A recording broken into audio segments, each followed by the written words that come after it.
கர்த்தராகிய இயேசு கிறிஸ்துவின் இனிய நாமத்தில் இந்த அதிகாலை வேளையில் உங்கள் யாவருக்கும் அன்பின் வாழ்த்துதல் தெரிவித்துக் கொள்கிறோம். இன்று நாம் தியானத்துக்கு எடுத்துக்கொள்ள இருக்கிறதான வேத வசனம் நீதிமொழிகளின் புஸ்தகம் 13ஆம் அதிகாரம் 12ஆம் வசனம்.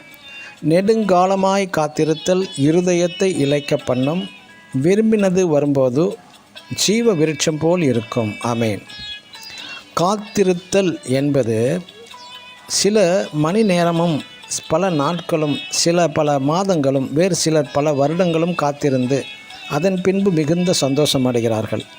சிலர் நல்ல வேலைக்காக நல்ல திருமண வரனுக்காக பல வருடங்கள் காத்திருந்து அதை பெற்றவுடன் காத்திருந்த அந்த நாட்கள் மாதங்கள் வருடங்கள் மறைந்து விடுகிறது.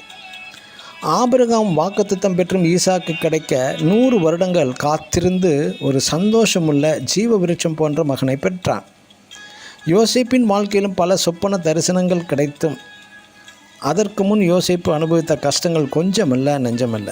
காத்திருந்தான். விளைவு உலக வல்லரசு நாடாகிய விளங்கிய அந்த எகிப்து தேசத்தின் அதிபதியாக உயர்த்தப்பட்ட போது அவை யாவுமே ஜீவ விருட்சம் போல் அவனுக்கு இருந்திருக்கும்.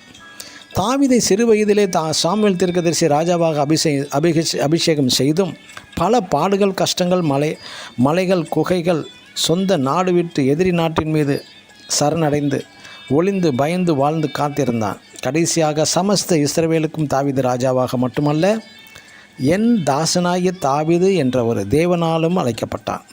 ஒரு ராஜகுமாரனாய் அரண்மனையில் வாழ்ந்த மோசேயை தன் ஜனங்களை மேய்ப்பதற்கு 40 வருட வனாந்தர வாழ்க்கையை அனுபவித்தான். அந்த மோசே கடைசியாக என் தாசனாகிய மோசே என்று தேவனாலும் அழைக்கப்பட்டான்.